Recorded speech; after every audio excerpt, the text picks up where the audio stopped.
सड़क योजना के अंतर्गत 1,77,000 किलोमीटर की पक्की सड़कों का निर्माण हो चुका है, जो आज की देश की जनता स्पष्ट रूप से पारदर्शी रूप से देख रही है।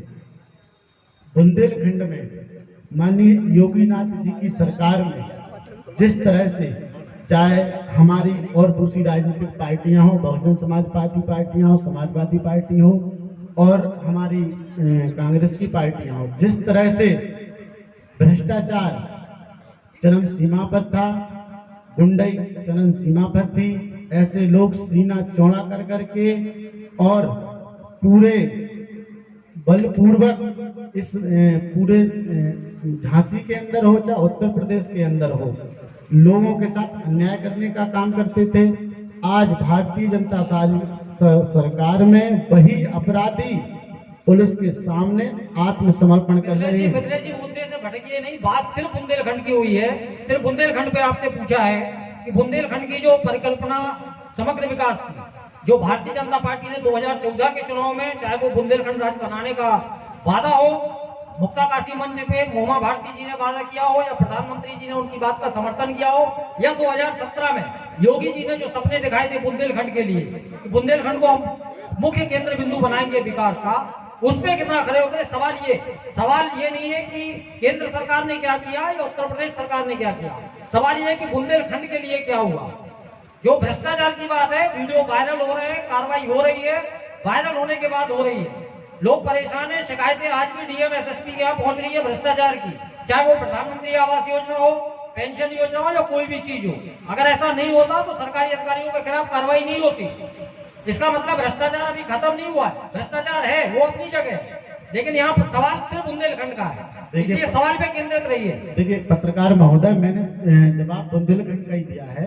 मेरा कहने का मतलब यह है कि जिस तरह से गुंडागर्दी चरम सीमा पर थी, आज वही गुंडा इस राज्य में भारतीय जनता पार्टी की सरकारों में प्रशासन के सामने नतमस्तक हैं और भारतीय जनता पार्टी की सरकारों में उन्हें जेल भेजने का कार्य कर रही है। लेकिन कुछ ऐसे अपराधी जिसे दूसरी सरकारों में संरक्षण मिलता था, आज वही अपराधी या तो जिला छोड़ चुके हैं या प्रदेश छोड़ चुके हैं। और बुंदेलखंड की विकास की बात को लेकर के, चाहे सौभाग्य योजना के अंतर्गत हो, आज बुंदेलखंड में सौभाग्य योजना के अंतर्गत माताओं बहनों को नए आवासों के लिए 1,77,000 नए कनेक्शन उपलब्ध कराए गए हैं, विद्युत कनेक्शन उपलब्ध कराए गए हैं। मिथिलेश जी, आप जैसा कह रहे हैं कि गुंडागर्दी नहीं चल रही, यहाँ तो प्रशासन की भी गुंडागर्दी है। कुछ पहले दिन आपने देखा हो हाथरस कांड, पुलिस ने बेटी की लाश तक नहीं दी, एफआईआर तक दर्ज नहीं हुई। कई दिनों भटकने के बाद जब मीडिया ने उसको छाला, तब आप इस बारे में क्या कहेंगे? आप कह रहे हैं कि बिल्कुल जैसा पहले जैसा माहौल है, प्रशासन बहुत अच्छा चल रहा है। देखिए मैं बताऊंगा, निश्चित तौर पर आपने आज उत्तर प्रदेश की 5 प्रमुख पार्टियों को यहाँ पर बुलाकर जो हमारे विचार जानने का प्रयास किया, उसके लिए मैं आपका आभारी हूँ, आपको धन्यवाद देता हूँ। देखिए पहले मैं आपको बुंदेलखंड की बात बता दूं। आपके 2 प्रश्न अलग अलग थे, एक हाथरस कांड और एक बुंदेलखंड। बुंदेलखंड का अगर मिथिलेश जी ने कहा है तो आपको ये समझने का प्रयास करना चाहिए कि चाहे बुंदेलखंड हो, चाहे उत्तर प्रदेश हो, चाहे भारत, अगर अत्याचार और गुंडई की पराकाष्ठाएं कहीं होंगी तो वहां पर आदरणीय योगी आदित्यनाथ जी के नेतृत्व वाली सरकार, मुझे जवाब देने दीजिए एक मिनट, आदरणीय योगी आदित्यनाथ जी के नेतृत्व वाली सरकार पूरी तरह कानूनी कार्रवाई करने का कार्य करेगी और पुलिस प्रशासन का राज स्थापित करने का कार्य करेगी, कानून व्यवस्था बनाने का कार्य करेगी। और मैं आपको बताना चाहूंगा, बुंदेलखंड की जहां तक बात है तो आप शायद भूल गए इस चीज को कि डिफेंस कॉरिडोर अगर आया है तो आदरणीय मोदी जी ने कहां भेजा है? बुंदेलखंड में भेजा है, और बुंदेलखंड के किसी अन्य जिले में नहीं, जहां हम बैठे हैं झांसी में भेजा है। तो ऐसे तमाम काम बुंदेलखंड के लिए भारतीय जनता पार्टी की सरकारें कर रही है और निश्चित तौर पर तमाम चिंता करने का कार्य भारतीय जनता पार्टी की सरकार कर रही है। और कपिल जी तमाम काम हो रहे हैं, कॉरिडोर बन रहा है, सारी चीजें, रोजगार कहाँ है?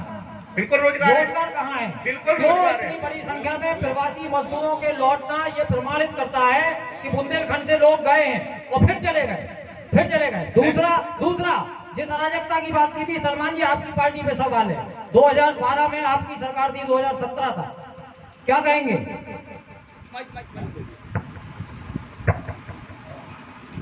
देखिए, भारतीय जनता पार्टी के हमारे साथी अभी कह रहे थे कि गुंडागर्दी चरम पे थी, और आप बुंदेलखंड की बात कर रहे हैं, झांसी की बात कर रहे हैं। जब से भारतीय जनता पार्टी की सरकार है, मैं नहीं समझता किसी अपराधी ने घुटने टेके। और अभी उत्तर प्रदेश में मैं जिला भूल गया जिले का नाम, एसडीएम के सामने, एसओ के सामने बीजेपी नेता ने वहां हत्या करने का काम किया और दौड़ा दौड़ा के गोली मारी, पुलिस मूक दर्शक बनी देखती रही।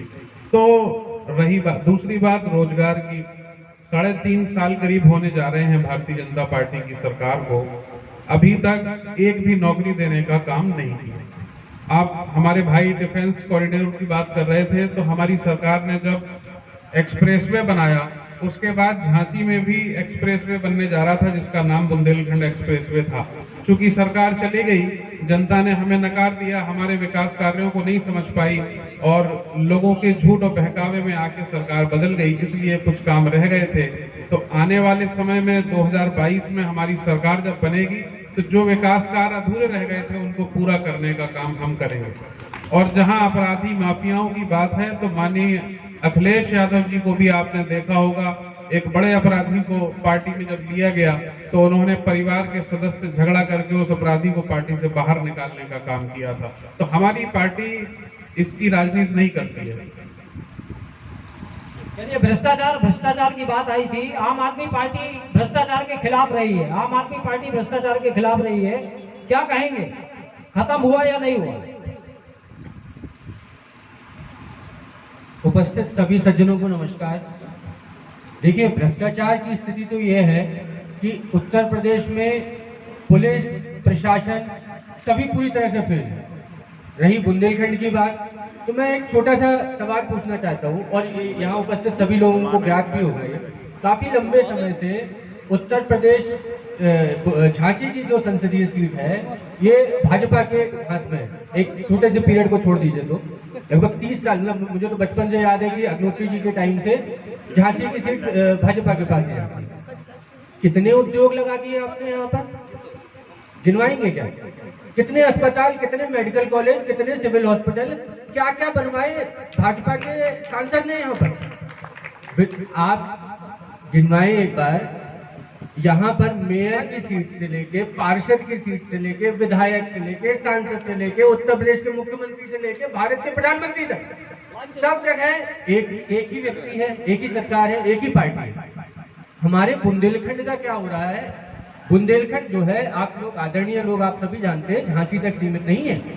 एक बार आप अपना हाथ बढ़ा कर तो देखिए, महोबा, चित्रकूट, बांदा, हमीरपुर, उस तरफ मध्य प्रदेश के हिस्से में चले जाएं, सतना, पन्ना, कभी अगर आप लोग वहां जाएं और विजिट करें, वहां के हालात, इस पे एक मुझे और बात याद आती है, योगी जी का एक डायलॉग था, गड्ढा मुक्त सड़कें।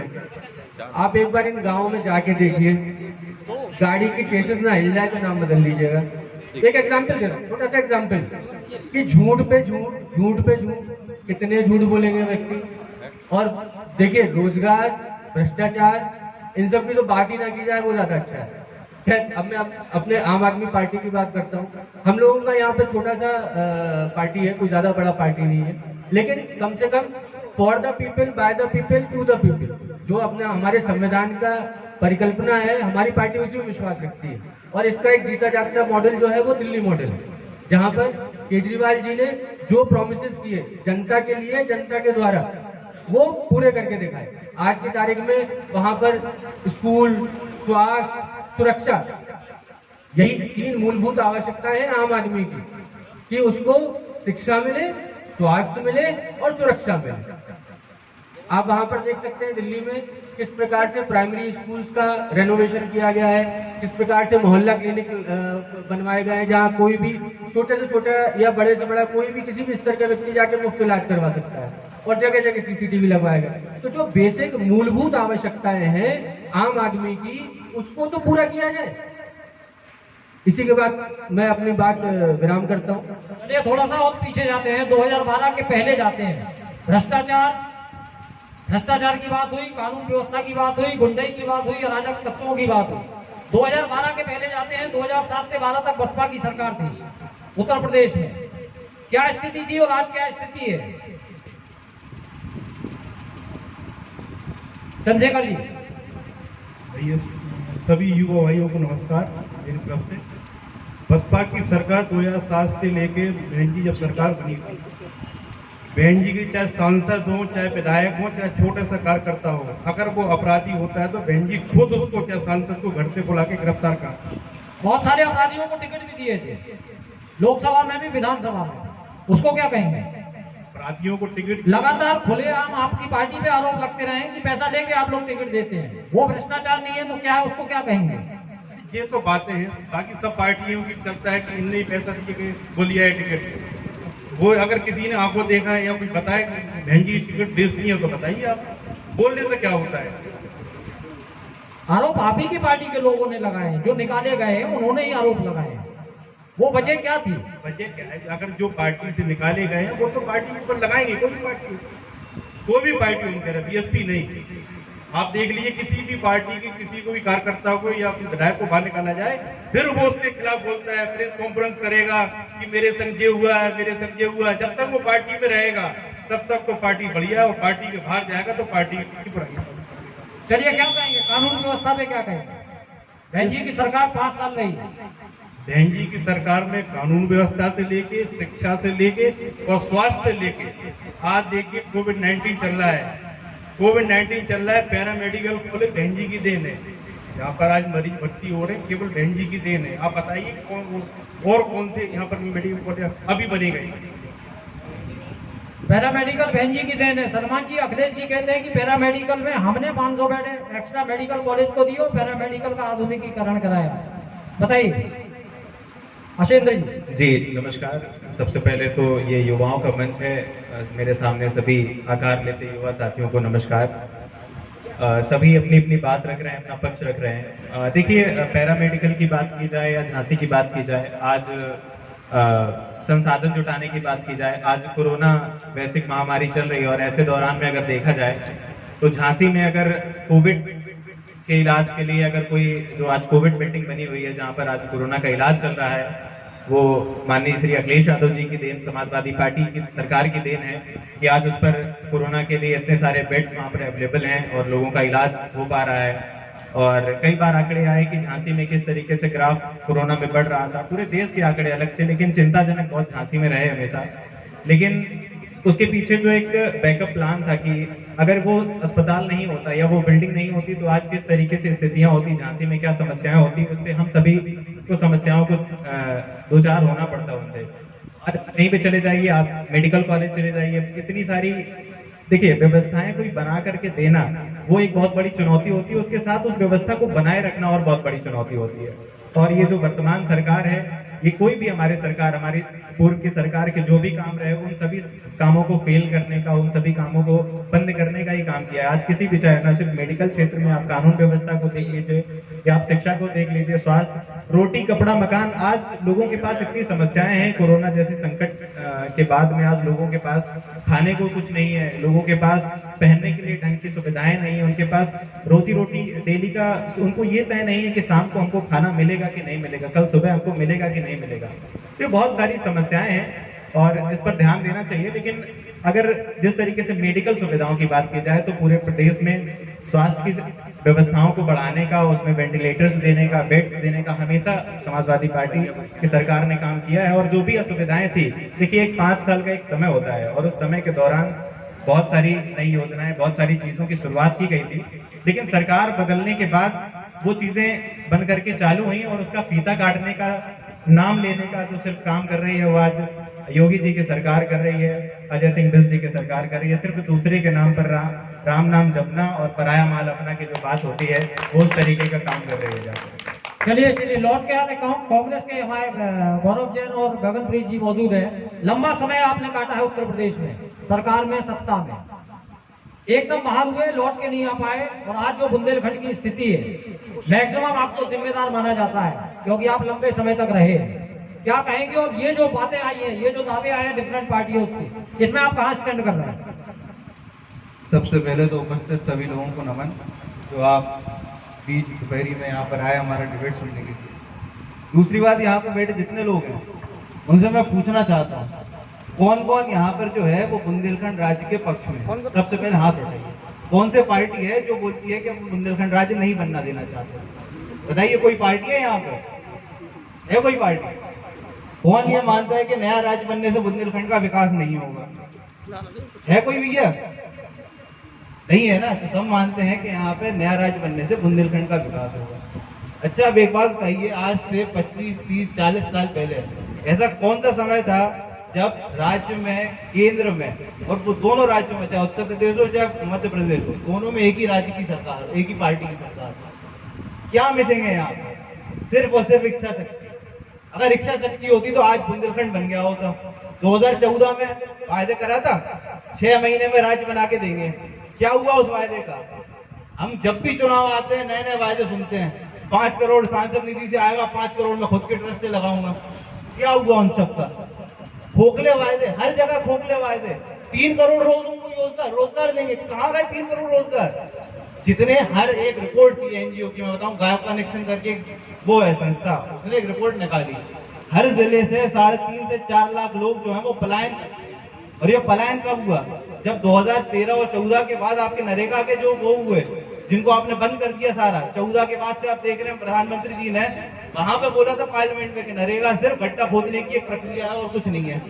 जब वर्ल्ड बैंक की रिपोर्ट देखी, IMF की रिपोर्ट देखी, तो उससे पता चला कि गांव से गरीबी बाहर करने में सबसे बड़ा योगदान नरेगा का था। आप उसको खत्म करना चाह रहे थे, उसको आपने जितना खत्म करा उससे दुर्गति किसकी हुई? गांव की। और ये क्या है? पूरी एक इनकी स्ट्रक्चर है, जो इनकी एक जो पूंजीवादी सोच है। वो क्या चाहते हैं? चाहते ये है कि जो गांव में किसान है उसको किसी भी तरीके से गांव से फ्री करा जाए, ताकि वो गांव में काम ना कर सके। और गांव से वो फ्री होगा तो बाहर बड़े शहरों में जाएगा, वहां पे अमीरों के लिए काम करेगा, मजदूरी करेगा। तो ये पूरा एक स्ट्रक्चर है।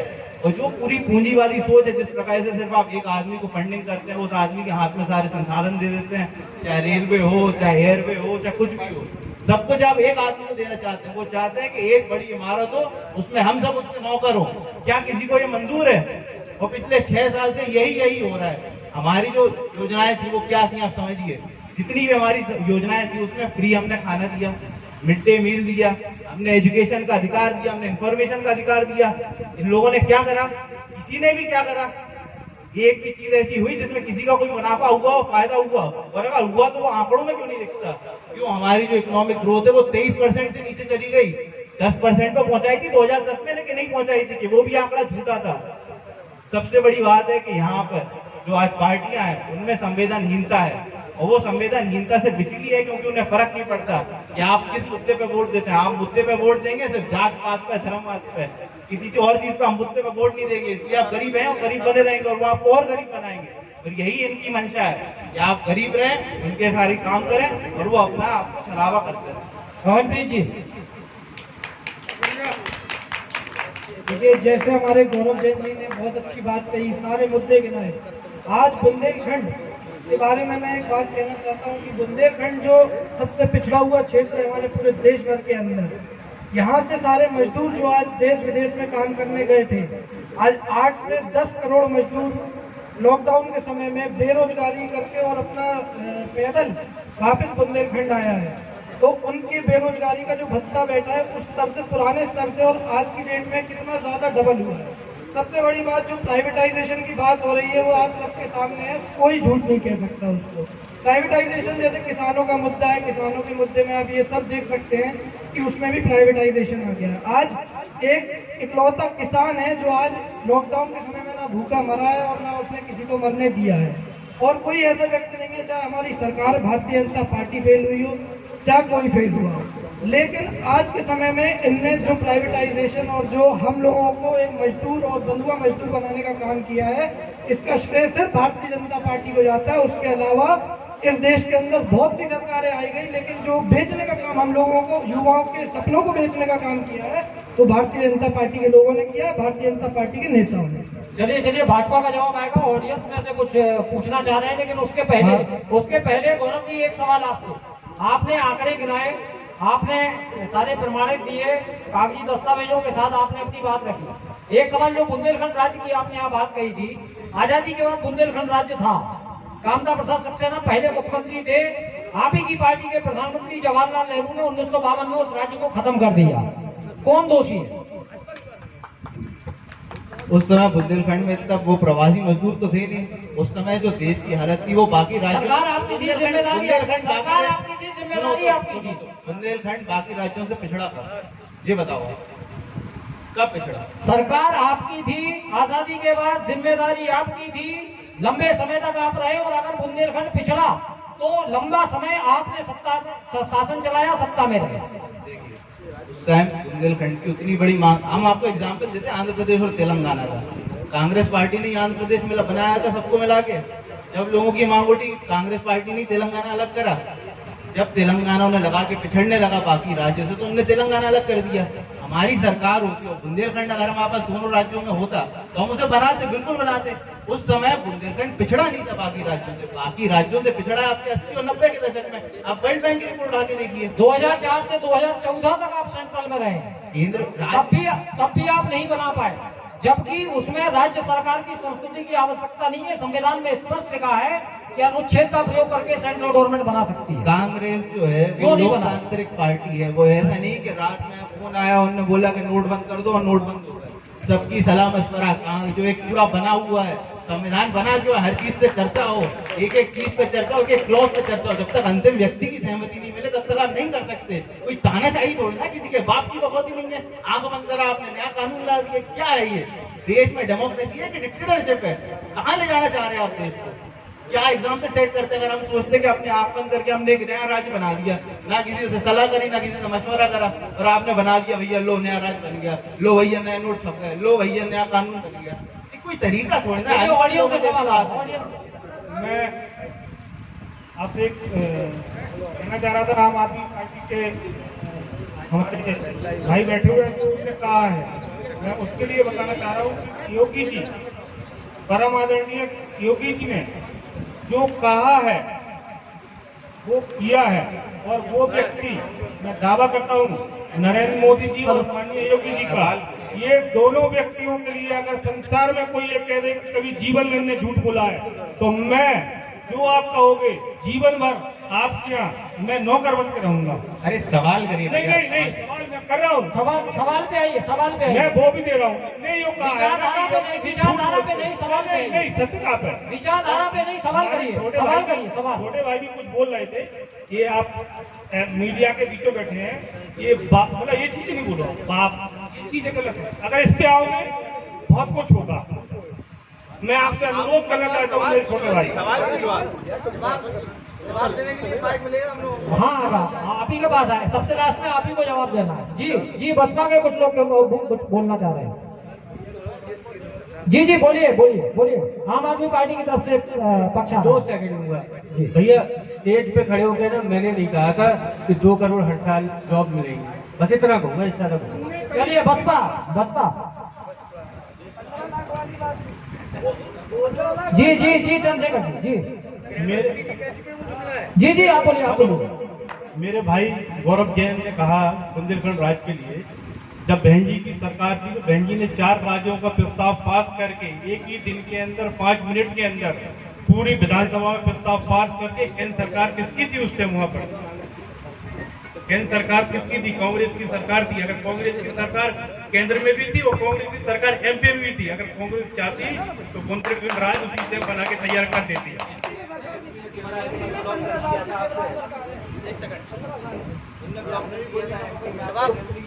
अरे तो केंद्र के पास तो पूरे पावर होते हैं ना।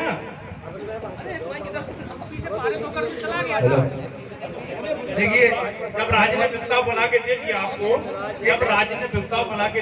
आपके हिसाब से बुंदेलखंड कैसे उत्तर प्रदेश में है? उत्तर प्रदेश में ये बुंदेलखंड नहीं, ये बताओ एक सेकंड, बुंदेलखंड कहाँ है? देख सकेगा आपने? मैं गौरव जी की बात का जवाब दे दूं। कौन सा इलाका बुंदेलखंड? एक मिनट, मैं गौरव जी की बात का जवाब दे दूं। जो है चंद्रशेखर जी, गौरव जी की बात का जवाब दे दूं। मैं एक शायरी से आपका जवाब देना चाहूंगा कि चमन को सींचने में कुछ पत्तियां झड़ गई होंगी, यही इल्जाम है हम पर चमन की बेवफाई का, मगर जिन्होंने रौंद डाला अपने कदमों से चमन को, वो दावा करते हैं चमन की रहनुमाई का। आज देश में 70 सालों से आप राज कर रहे थे, तब बुंदेलखंड की याद नहीं आई? आपने भारत का जो सोने की चिड़िया कहा जाता था उसको आपने कंगाल कर दिया, तब देश की याद नहीं आई? देश के खजाने को खाली कर दिया, तब देश की याद नहीं आई। पाकिस्तान में आपके विदेश मंत्री जाके बिरयानी खाते हैं, तब देश की याद नहीं आई। आज देश की याद आ रही है क्योंकि आप सत्ता से बाहर फेंक दिया है और जनता ने आपको पूरी तरह नकार दिया है। दूसरी बात, मैं आम आदमी पार्टी के प्रवक्ता जी का जवाब देना चाहूंगा। उन्होंने एक सवाल पूछा था कि तो कुछ समय का समय छोड़ दीजिए, तो भाजपा का मेयर रहा है, भाजपा का विधायक रहा है और भाजपा का लगभग झांसी में सांसद रहा है, तो क्या काम हुआ? तो मैं उनका जवाब देना चाहूंगा कि भाई हमेशा भाजपा का मेयर रहा है, विधायक रहा है, सांसद रहा है, तो क्यों रहा है? क्योंकि जनता संतुष्ट थी, इसलिए वहां पर हमारा मेयर, विधायक और सांसद रहा है। दूसरी बात, जवाब देने की दूसरी बात, आपने कहा 70 साल भी जनता संतुष्ट थी, मतलब मान लिया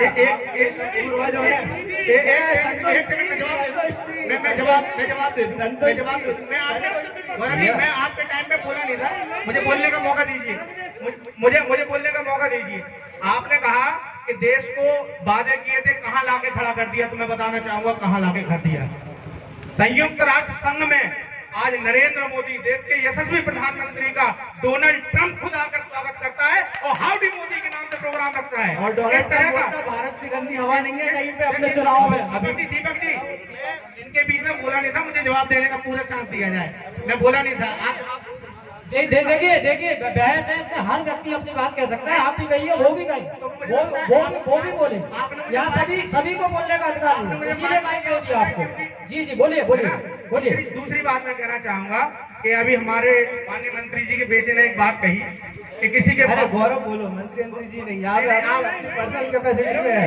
नहीं, अपने नाम से बोलो, अपने नाम से बोलो, अपने नाम। चलिए बहस को बढ़ाइए, बहस जानिए। किसी के बाप की बापोती थी, तो ये कांग्रेस की इच्छा शक्ति, विचारधारा और गुंडई को दर्शाता है कि किस प्रकार की आप कोई मानसिकता है, जनता के प्रति किस तरह की मानसिकता है। और मुझे लगता है कि अभी समय है, आलू से सोना बनाने वाली फैक्ट्री अभी पूरी तरह तैयार हुई नहीं है। भैया देखिए, चिल्लाने से अपनी नाकामियों को छुपाया नहीं जाता। पहले तो सबसे पहले मुझे समाजवादी पार्टी के जो यहाँ पे युवा वक्ता साथी बैठे हैं उनके सवाल का जवाब देने दीजिए। जैसे उन्होंने कहा, एक मिनट जी समाजवादी पार्टी के यहाँ पे युवा वक्ता ने कहा था कि आज मैं स्पष्ट रूप से कहना चाहता हूँ कि जब इनकी सरकारें थी, इनकी सरकारों में हमारी भारतीय जनता पार्टी और अन्य दूसरी राजनीतिक पार्टियों में अंतर क्या है, इसे बोलने दीजिए। जब समाजवादी की पार्टी की सरकार थी और जैसे ही भारतीय जनता पार्टी की सरकार आती है, तो भारतीय जनता पार्टी की सरकारों में ऐसे गुंडे और बदमाश नतमस्तक होकर आत्मसमर्पण करते हैं। ठीक, उसके बाद जैसे आज मैं कांग्रेस का जवाब दे दूं, यहाँ पर कांग्रेस की पार्टी के युवा वक्ता कह रहे थे 1947 के बाद देश में कश्मीर को लेकर के जिस तरह से पूरी देश की जनता को बेवकूफ बनाया गया था, और यही कांग्रेस पार्टी बिरयानी वालों के सहयोग के रूप में कार्य कर रही थी। आज भारतीय जनता पार्टी की सरकार आती है और मोदी जी की सरकार ने जम्मू कश्मीर धारा 370 को हटा करके अनुच्छेद 35A को निरस्त कर करके भारत में संविधान के प्रावधानों को लागू किया है। ये भारतीय जनता पार्टी की उपलब्धियां हैं। तो हम जो कहते हैं वो करते हैं, लेकिन हमारी विचारधारा है कि सबका साथ तो सबका विकास। माननीय नरेंद्र मोदी जी के नेतृत्व में उज्ज्वला भविष्य योजना के अंतर्गत इस देश में तो 1,47,000 गैस कनेक्शन उपलब्ध कराए गए हैं। सौभाग्य योजना के अंतर्गत माताओं सौभाग्य योजना के अंतर्गत नए ये 2,65,00,000 नए आम आदमी पार्टी की तरफ से बात आ रही है। आम आदमी पार्टी की तरफ से बात है, बोलिए नहीं, जो विकास हुआ है जो देश में वो देश में आजादी के बाद एक मिनट जी, बात होनी है बुंदेलखंड की, बात पहुंच जाती है कश्मीर। ये भाजपा वाले लोगों की पार्टी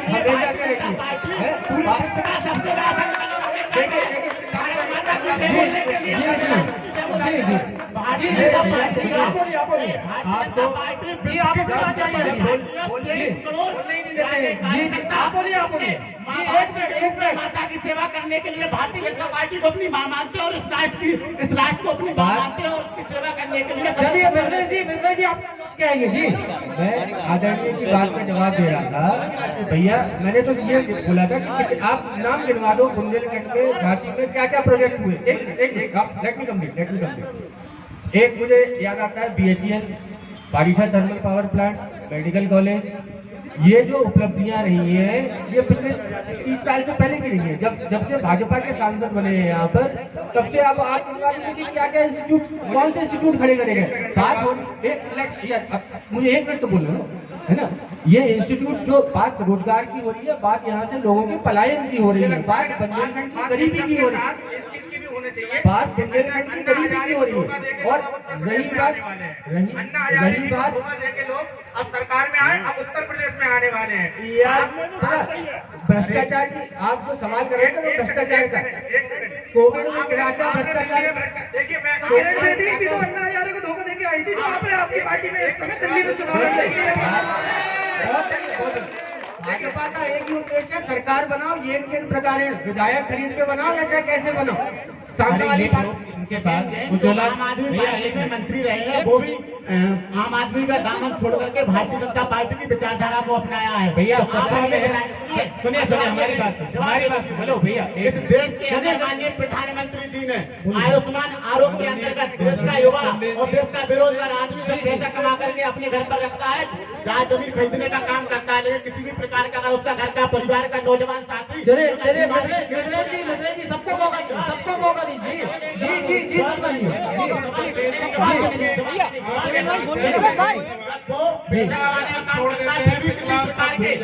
जी बीमारी से ग्रस्त होता है तो जन आयुष्मान के अंतर्गत मोदी जी ने 5 लाख रुपए का निःस्वार्थ और लोगों की ट्रेनिंग की गलत है, लोगों की ट्रेनिंग की गलत है प्रदान किया है। तो जो देश देखिए आदरणीय चंदेल जी, मुझे घर में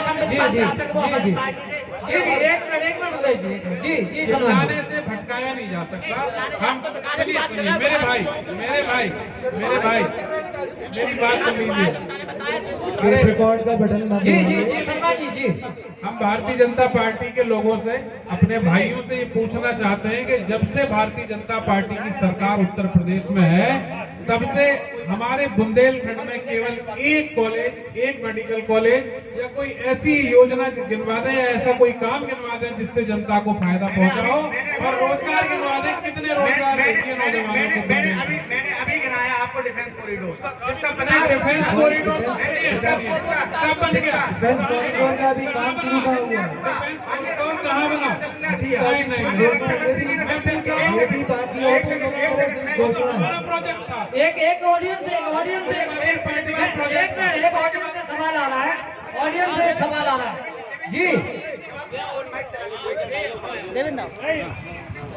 जी जिस पब्लिक की आप बात कर रहे हैं वही पब्लिक सवाल कर रही है। जी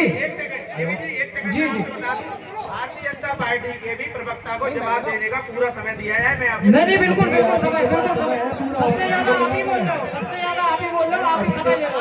एक मिनट जी जो सवाल आ रहा है, पहले सवाल आ रहा है क्योंकि आप काम नहीं करते, बोलते ज्यादा है। बीजेपी का ये नारा है, बोलेंगे ज्यादा, काम नहीं करेंगे, बीजेपी का नारा है। ये लोग सरकार बनाते हैं, आप सरकार नहीं बनाएंगे, ये लोग चुनेंगे। जी बोलिए। हम आपसे ये पूछना चाहते हैं, अभी आपने बोला कि सबका साथ सबका विकास, खुद सबका साथ तो आपने लिया, पर सबका विकास हुआ या नहीं हुआ? मुझे बता। नहीं हुआ। सबका साथ करोड़ों का विकास, दलितों का सत्यानाश,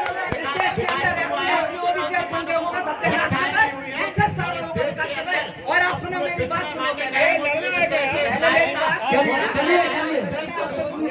मेरी बात।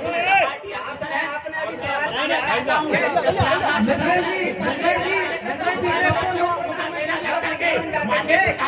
आपसे ये बोलना चाह रहा हूँ, हमारे लिए तो कांग्रेस दोनों एक सत्य के तो कांग्रेस भाजपा चाचा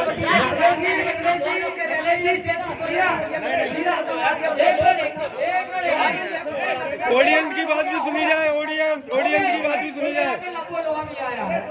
भी आया है, पब्लिक का सवाल ये आया है कि जो काम हो रहे हैं, जो योजनाएं चल रही है, उसमें अनुसूचित जाति जनजाति कहीं न कहीं उपेक्षा की शिकार है। ये सवाल है पब्लिक, क्या कहेंगे?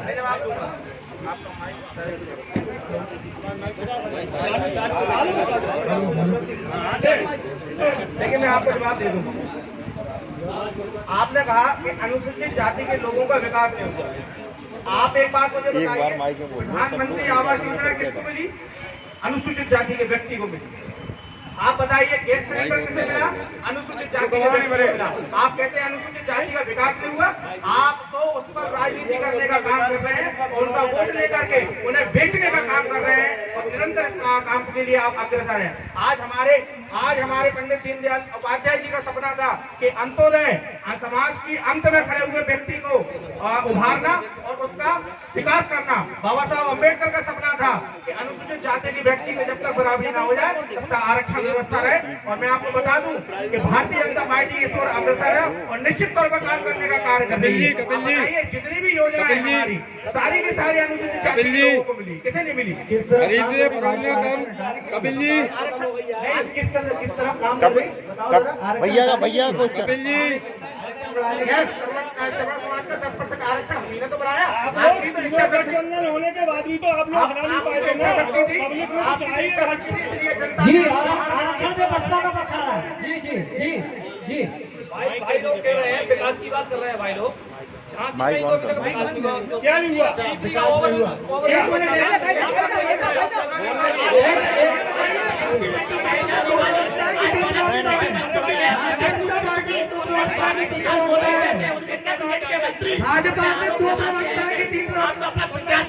देखिए सबसे पहले तो इनका माइक बंद करवा दीजिए प्लीज। बहुत हो गया, बहुत सुन लिया। मोदी जी को सुनते चले आ रहे हैं सबकी मन में। कपिल जी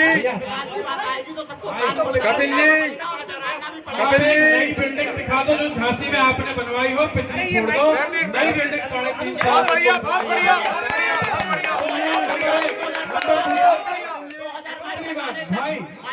भाई मेरे अभी आपने भी कहा कांग्रेस के गृह मंत्री पाकिस्तान बिरयानी खाने जाते थे। आप बताओ माननीय नरेंद्र मोदी जी क्या खाने गए चिल्लाने से आप अपनी जवाब दे दूं मैं। नरेंद्र मोदी इसलिए पाकिस्तान गए थे कि हमारा अगर वीर जवान पाकिस्तान जाता है तो अभिनंदन, तो वो भारत भी लौट के आता है और उनको परास्त करके आता है। आपकी तरह नहीं कि जब हमारे फौजी जवान जाते हैं तो वहाँ पर कैद रहते हैं, मांग करने और मैं जवाब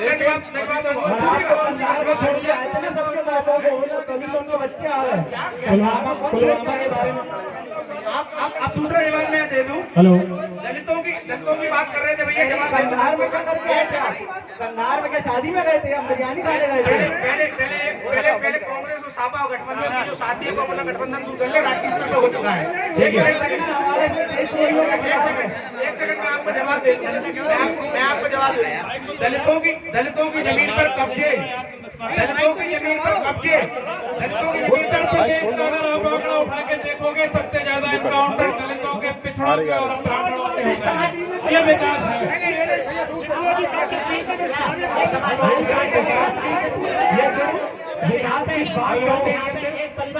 परिवारवाद आरोप लगाता है कि पुलिस ने एनकाउंटर किया। भैया थोड़ा सभी लोगों से विनम्र निवेदन है, सभी भाई अपने सभी लोगों से निवेदन है, कृपया जनता ऑडियंस कुछ सवाल पूछना चाहती है, जनता कुछ सवाल पूछना चाहती है तो जनता को भी और रही बात सलमान जी का जवाब बीजेपी बाहर है कि बीजेपी को 1 साल का भी अवार्ड नहीं हुआ।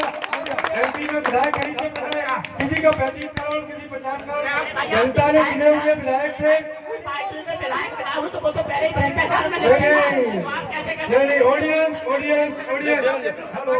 जनता की बात होनी चाहिए। आपकी जब विधानसभा आगामी 2017 में जब विधानसभा का आम चुनाव होना था तो हमारे जो वर्तमान में गृह मंत्री अमित शाह जी की यहाँ रैली हुई थी और उन्होंने कहा था कि उत्तर प्रदेश में हमारी सरकार बना दो, बुंदेलखंड में हर आदमी कार वाला बन जाएगा। इतना खनन उत्तर प्रदेश में होता है कि हर आदमी कार वाला, कितने आदमी कार वाले बने आप जरा ये बताइए। मुझे आप ये जवाब आप ऑन रिकॉर्ड दिखाइए। मुझे लगता है पब्लिक में केवल आप ही सवाल करने के लिए बैठे हैं, अमित शाह जी ने भी कहा था कि बुंदेलखंड के अंदर उत्तर प्रदेश में हमारी सरकार बनाइए, और बुंदेलखंड में इतना खनन हो रहा है कि हर उत्तर प्रदेश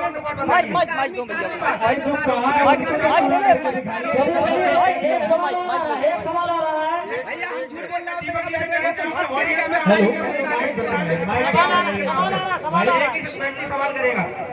हेलो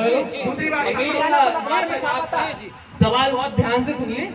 आप ये कह रहे हैं बुंदेलखंड की बात हो रही है, तो हम ये कहना चाहते हैं बुंदेलखंड में 2014 में सांसद जी ने आपके कहा था कि बुंदेलखंड राज्य बनवाएंगे। 2014 से 2020 आ गई, आपकी भाजपा सरकार उत्तर प्रदेश में भी है, मध्य प्रदेश में भी है, गवर्नर भी आपका भाजपा मध्य प्रदेश में भी भाजपा सरकार नहीं है।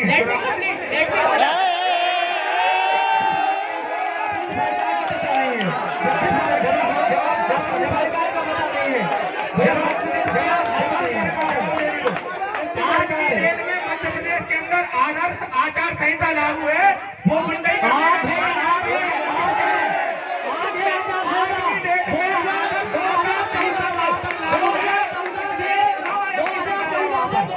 की बात हो रही है। 6 साल में पिछले 2 महीने में सवाल 2014 का आया, इसलिए आप सरकार 2014 का आया है। क्या बीजेपी का यही नियम है कि आपके कहेंगे जनता के लिए चुनेंगे? समाजवादी पार्टी आप नहीं बनवाता हूँ, आप नहीं बनवा सकते हैं। आचार संहिता खत्म होने के बाद भी आप नहीं बनवा सकते हैं। उत्तर प्रदेश 2014 से सवाल जो आया था, 2 सवाल आया था, 2014 से आया था, 6 साल का सवाल है। सवाल 2 महीने का नहीं है, सवाल सब इलेक्शन का नहीं है, सवाल खरीद फरोख्त का नहीं है, सवाल कांग्रेस के आने के जाने के बाद का नहीं है। जी बस बात जी 2014 में अगर बसपा की सरकार थी, सपा की सरकार थी, तो आप जो अपने ज्ञान फैल रहे थे कि संसद तो कुछ भी कर सकती, वो कहाँ गया? अभी आपने बोला था, अभी बोला था कि संसद कुछ भी कर। हम आंख मारने का काम नहीं करते हैं संसद में। संसद में जब हमारे होकर के देश को माँ के रूप में मानने का काम करते हैं। तो भाई मैं पूछना चाहता हूँ, जब पूरा देश कोविड के टाइम पर जूझ रहा था, भारतीय जनता पार्टी का हर एक जी बीएसपी से आ रहे हैं। जी बात सुनो, उनकी बात सुनो ना मिथिलेश भाई, बात सुनो यार उनकी भी यार। मिथिलेश भाई ने कहा है कि आरक्षण के लिए, दलितों के आरक्षण के लिए जब सारी नौकरियां प्राइवेटाइजेशन में करे जा रहे हो आप, तो आरक्षण कहाँ से दोगे आप?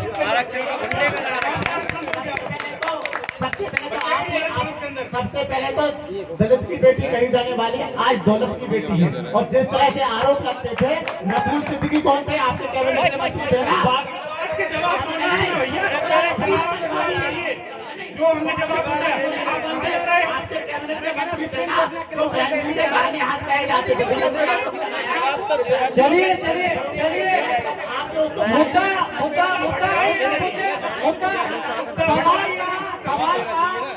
सवाल का सही जवाब आना चाहिए। सवाल पे बदले में आप सवाल मत करिए, वहाँ से आरक्षण का सवाल। दूसरी चीज जो दौलत की बेटी आरक्षण की बात हो रही है, 6 महीने में अमित शाह के बेटे का टर्नओवर भी हजारों करोड़ों में चला गया था। ये मत कहिए, कैसे मत भटकिए। 50 करोड़ का बात हुई है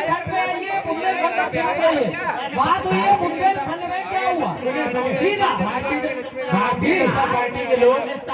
जनता पार्टी के लोग जहाँ भी होंगे अब व्यवस्था ही फैलाएंगे। यहाँ पर भी देखिए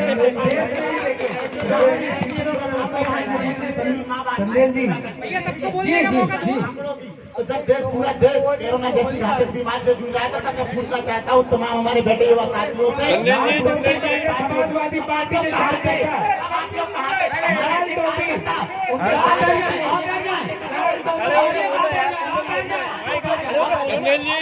ऑडियंस के सवाल आ रहे हैं, कृपया ऑडियंस के सवाल लिए जाए, कृपया ऑडियंस के सवाल लिए जाए,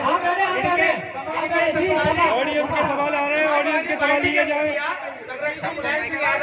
ऑडियंस के सवाल आ रहे हैं, ऑडियंस के सवाल लिए जाए। तत्कालीन राष्ट्रीय अध्यक्ष मेरे भाई अभी प्रधानमंत्री कहते जाता है तो मैं ऊपर से 1 रुपया पहुंचता हूँ और नीचे आदमी की जेब में 25 पैसे पहुंचने का कार्य करता है। आप देश की जनता को क्या बताना चाहते हैं? देश का प्रधानमंत्री आपकी सरकार में, कांग्रेस की सरकार में कहता है कि 1 रुपये बेचता हूँ, और हमारी आज इस देश में जब न्याय व्यवस्था बनने जा रही, देश विकास के ऊपर बढ़ रहा है और देश पूरा विश्व गुरु ग्रुप के रूप में जनता जानना चाह रही है अच्छे दिन क्या है, सबसे मेन मुद्दा ऑडियंस को दिया जाए, के मित्र से ये पूछिए कि सीपी का ऑडियंस को बात इधर की उधर मत चंदेल जी, आप पॉइंट टू पॉइंट जवाब दीजिए। आप सीपी का पुल कोई चंदेल जी, ऑडियंस को जनता पूछ रही है अच्छे दिन कहाँ है, अच्छे दिन की पूछ रही है जनता। का निर्माण कार्य चालू है।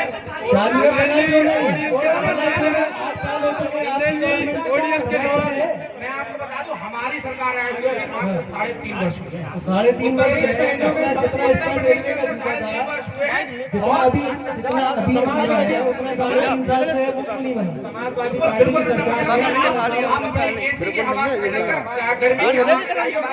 समाजवादी चालू है। आप उसे देखिएगा, कपिल जी और भी लोगों को बोलने का मौका दिया जाए।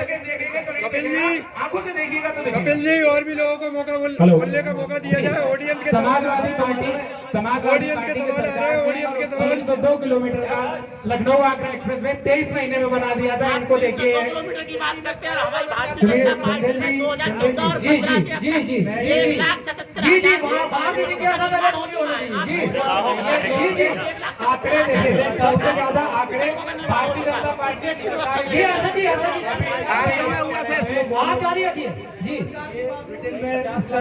विद प्रूफ है ये जी कि कितने फ्लाईओवर कितने दिन में बने और कितने करोड़ रुपए पैसे बचाया है दिल्ली गवर्नमेंट ने।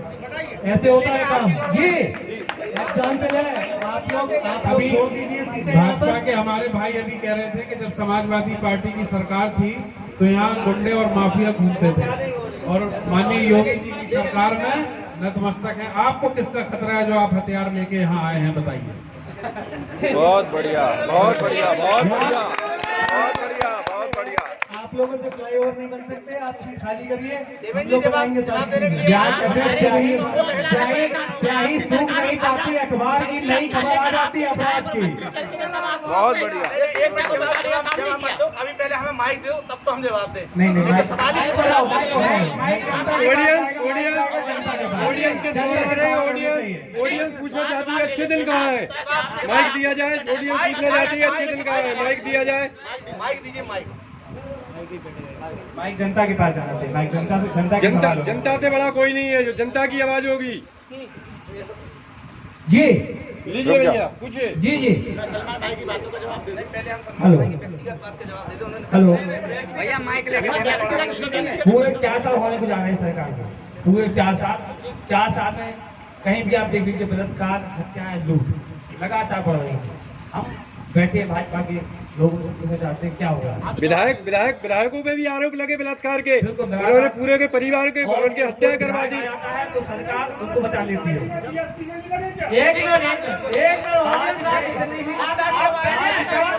अरे अभी वो सरकार चल रही है उसकी बात हो रही है। हेलो एक सवाल और। अरे भाग इनको डालो हमारे साथ कोई नहीं। बोलने से काम नहीं चलेगा, कुछ करके भी दिखाना पड़ेगा। बोलने से काम नहीं चलेगा। जनता पार्टी को प्रेसिडेंट बहुमत से सरकार बनाने का काम किया था, तो माननीय प्रधानमंत्री जी ने जीएसटी लगा के जो 18% का जीएसटी लगाया, और प्रदेश के लोगों, प्रदेश का जो व्यापार tax, income tax, sale tax था, वो केंद्र में इकट्ठा करने का काम किया। लेकिन जब जैसा तय किया गया था कि 9% जीएसटी केंद्र सरकार रखेगी और 9% स्टेट की गवर्नमेंट को दिया जाएगा, लेकिन आज तक उसका 1 रुपए भी किसी भी भारतवर्ष के किसी भी प्रदेश को वापस नहीं दिया गया है। पूरा धन केंद्र सरकार ने अपने पास रखा हुआ है। उस धन का 8,000 करोड़ के निजी उपयोग के लिए हवाई जहाज केंद्र का काम हो रहा है। चुनाव में यूज करेंगे। और भी जनता के सवाल है। तो अब बहुत अराजकता फैल गई, जैसा कि हमें पता है चरित्र है कुछ लोगों का, उसका हम कुछ नहीं कर सकते। तो पहले शुरुआत करते हैं महाराजा छत्रसाल की, बुंदेलखंड की। अच्छा, छत्ता तेरे राज में धक धक धरती होए, जित जित घोड़ा मुख करे, तित तित फत्ते होए। तो अब मैं जहाँ बैठे सारी पार्टियों के लोगों से कहना चाहूंगा कि जब लॉकडाउन था, बिल्कुल छोटा सा सवाल है और बिल्कुल छोटी सी बात है, लॉकडाउन था तो आप लोग मुझे 4 उन गरीबों के नाम बता दीजिए जिन लोगों को आप घर तक छोड़ के आए हो। कोई भी बता दे यहाँ पे बैठा हुआ। और नहीं बताएंगे हमारे, सुनिए, भारत समाचार जैसे सम्मानित न्यूज चैनल ने अपनी न्यूज में चलाया कि लॉकडाउन में समाजवादी पार्टी के लाखों कार्यकर्ताओं ने सड़क पर मजदूरों को बुलाया और हम खाना खिलाते हैं तो नाम पूछ के नहीं खिलाते। अरे सर, आपने तो समस्या ही लाई है तो समाधान कहाँ से लाएंगे? आप कहने दीजिए, आपको मौका देने दीजिए, अब जनता बहुत अच्छे से जवाब देगी। देखिए, अब हमें बैसाखियों की जरूरत नहीं है। भैया जवाब दे दो। भैया ने कहा है कि बस 4 लोग गिना दीजिए ना। हाँ बिल्कुल बिल्कुल, मैं पूरे 60 वार्डों की बात करता हूँ, ठीक है? हाँ, जीएसटी का भी सवाल मैं आप दूंगा, मतलब भैया का भी सवाल। हाँ, जो मंच में पीछे से आते हैं और रात में दबे चुप के पैर भाग जाते हैं। नहीं भैया, सामने खड़े हैं, हमें 56 इंच की जरूरत नहीं।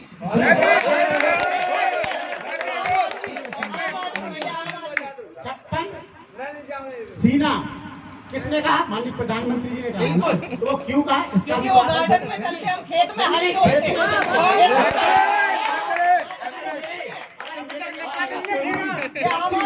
पाकिस्तान में घुस कर के आतंकवादी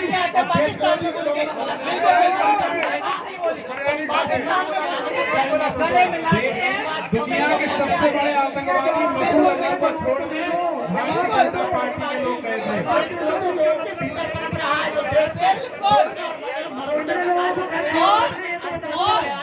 बिल्कुल, आपके सवालों का जवाब के माध्यम से